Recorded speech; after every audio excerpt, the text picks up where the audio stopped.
It's 6:30. Good morning, I'm Ian Crouch with Hunter News. The head doctor of the Australian cricket team has thanked a Newcastle specialist who did everything he could to help Phillip Hughes at the SCG. Dr Tim Stanley was at the ground on Tuesday when the 25-year-old South Australian batsman was felled by a bouncer and did all he could to stabilise him before he was rushed to hospital. Tributes for the talented young cricketer are coming in from across the globe, while flags across New South Wales will be flown at half-mast today following the tragic loss. A man is due to front court next month after police allegedly found drugs and cash in his car at Bullaroo. Officers allege the 22-year-old failed to give way to traffic on Main Road yesterday afternoon. Sergeant Dave Rose says officers made the find when they stopped his car and searched it. Police allegedly located and seized drugs believed to be methamphetamine and cash in the vehicle. Man was arrested and taken to Toronto Police Station, where he was charged with supply prohibited drug, goods in custody and unlicensed driving. That man's been granted conditional bail. It's expected he will appear at Toronto local court on Wednesday the 17th of December. The Hunter Business Chamber has hit out at moves to hike Newcastle rates by almost 50% over the next 5 years. Chamber President Ross Taggart says he can't understand how council believes the business community can cope with the added cost burden, especially retailers in the CBD who have been doing it tough in recent months. He believes the rate hike could force many businesses to the wall. The future success of the Hunter's manufacturing sector will be displayed in the results of a research project being unveiled today. The Hunter Research Foundation is highlighting findings on how the Hunter can be recognised nationally at West's New Lambton this morning.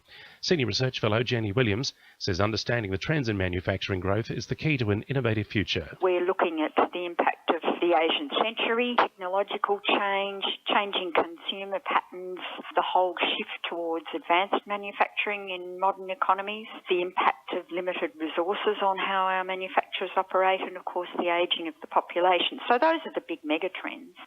The Rural Fire Service says we can expect to see smoke around southern Lake Macquarie today. A hazard reduction burn is being carried out throughout the day until 4 o'clock.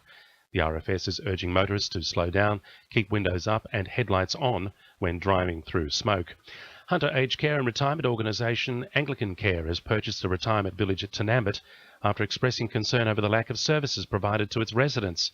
Further development of Northwood Retirement Village has stalled, and the village remains largely incomplete, with only 12 of the originally approved 38 dwellings having been constructed.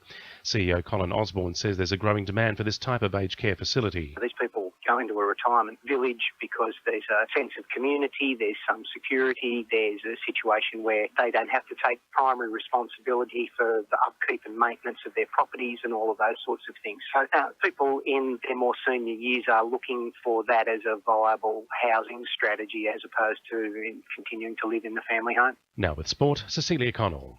Weekend cricket across the Hunter will go ahead with a minute silence observed at the start of each match as a mark of respect for fallen Test batsman Phillip Hughes.